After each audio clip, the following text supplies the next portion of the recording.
Welcome back to PetaPixel. It is Chris Niccolls here, and look what I've got for you guys. The new Tamron 28-300 f4 to 7.1 III VC VXD. Too many numbers and letters.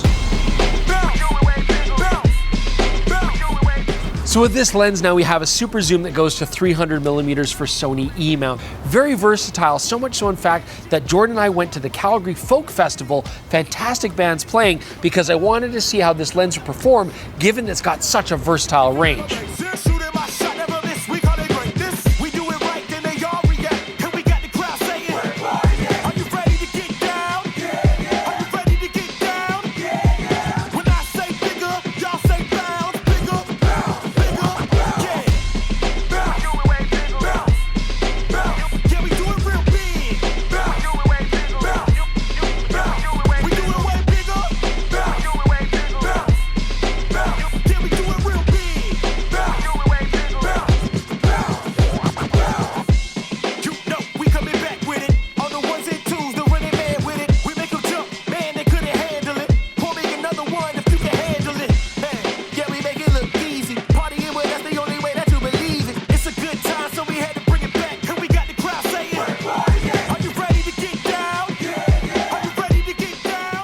Hey everybody, it's Jordan here to just quickly interrupt, but I've got to tell you about a real-world example where my Audio Pro account really came in handy. So while we were at the music festival, I'm filming the roots there, but I mean, it is way too loud. I can't actually record sound from the stage.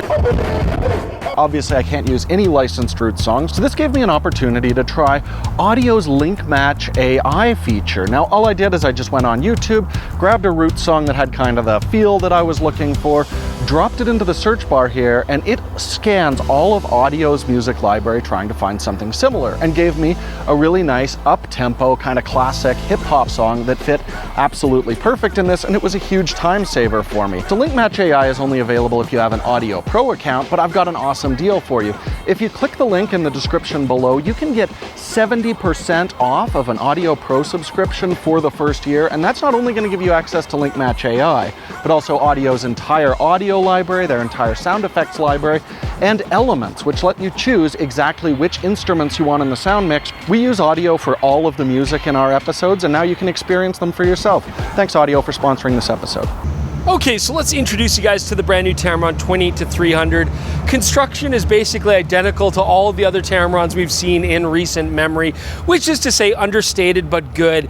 Tamron always do a great job of building their lenses well but keeping them light, and this camera lens is going about 620 grams. I mean, that's super compact, easy to carry around, even for such a big zoom range. So starting from the front of this lens to the back, we've got a pretty classic Tamron plastic hood. Nice, big, generous zoom ring, easy to find, easy to turn, and there is a switch to lock it into place so it doesn't creep on you. Manual focus ring, as usual, kind of a little bit loosey-goosey and sloppy.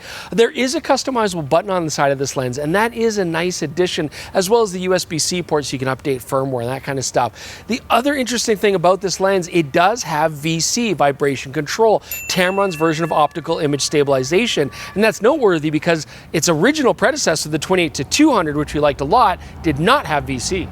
Now, there aren't many situations where I could think of turning off VC, but unfortunately there's no switch on the lens to do that, so it's a bit of a pain. I'd have to go into the menu system to do that. Otherwise, though, this is a nicely built lens. I mean, Tamron always make 67mm filter threads is almost a universality on their lenses. That's really nice and convenient if you already have a bunch of the others, and they are weather sealed to a really nice degree. All right, let's talk about autofocus next. This Tamron 28-300 uses Tamron's VXD motors, their voice coil linear motors. And as you can see here, it's driving this nice and quick, very fast, very snappy, fantastic for a lens that has this kind of length.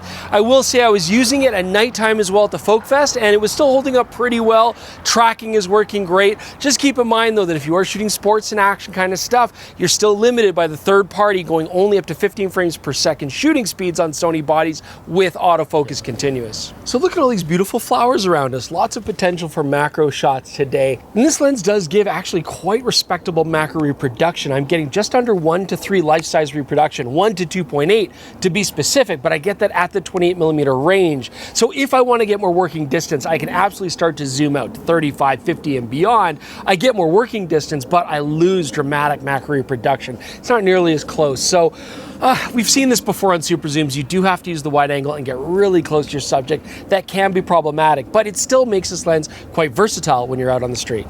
All right, so we got a beautiful sunny day. Let's test flare characteristics on the Tamron 28-300. So shooting wide open, we can see it's nice and clean. We're actually getting good contrast, little bit of ghosting there. It's pretty minor to see. When we stop down, it actually gets a little bit better. It doesn't get worse, which is usually the opposite. So again, a little bit of ghosting, tiny bit of color in the corner, but it's really quite well controlled. Now, what about Sunstars? I mean, you might want to use a lens like this for landscape photography, shooting towards the sun and stuff. It actually has some of the most nondescript Sunstars I've ever seen. I mean, they're really not even stars. They're just kind of blobs of light, even closed down to tight apertures. So not a Sunstar kind of lens.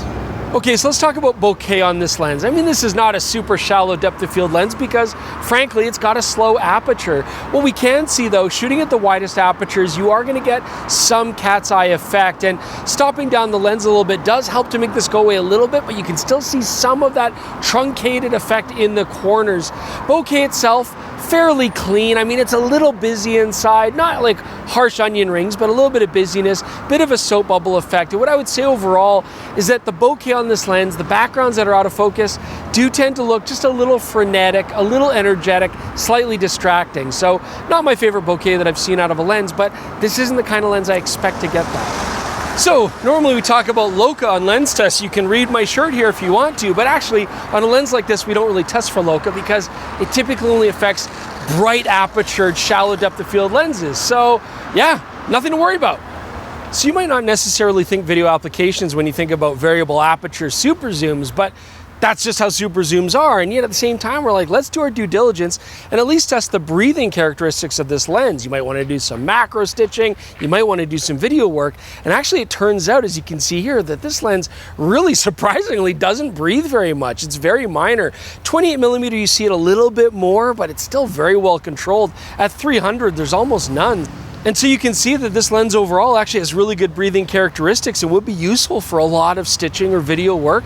I'm surprised they actually don't advertise that more on this lens. All right, let's talk about sharpness now on the Tamron 28-300. So looking at our test charts here, starting at 28mm, you can see that center sharpness is actually very decent, even wide open at f4. Good detail, maybe a little bit low contrast, but barely. When you stop down to f8, you can see the contrast just tightens up a little bit, but otherwise it was already sharp to begin with. Corners are another story though at 28mm. You can see you're shooting at f4, very soft, very blurry in the extreme corners. Stopping down to f8 does help drastically, but it was a low bar to improve from, and we're still not getting tack sharp corners. But what about at 300mm? Well, things are definitely more consistent here. I mean, you can see sharpness again, really decent at f7.1, but we are already shooting quite a slow aperture. When we go down to f8, which is of course just a minor change here, you can see contrast still does improve a little bit. The corners are definitely more consistent. We're getting decent corner sharpness at 300mm at f7.1. Going to f8 just improves that a little bit. You know, I did expect worse sharpness from this lens. It actually performed very well considering its huge zoom range. So look, the Tamron 28-300 was a lot of fun to shoot because it does give you that versatility.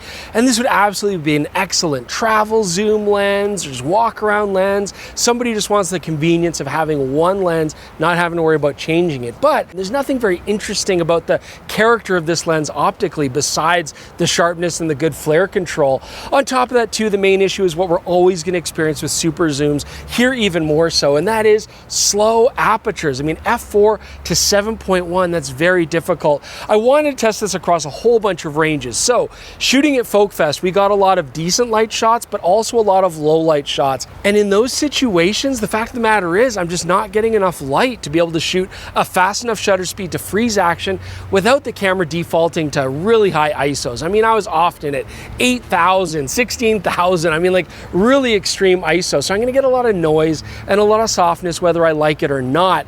And then even today on a bright sunny day like this, if I'm trying to shoot paddle boarders going down the river, I want a fairly fast shutter speed. I'm trying to stabilize hand holding this long lens. And so even at 250th of a second or 500th, I'm at 800 ISO sometimes, 1000 ISO. And again, that's not ideal for getting good image quality results. If I was shooting still life stuff or on a tripod, it would be a different story. But do keep in mind that a lens like this, sometimes you're gonna suffer a high ISO because of that slow aperture. So there aren't a lot of 28-300 lenses for Sony email, but there are some other alternatives in the Tamron 28-200. Again, we really like that lens.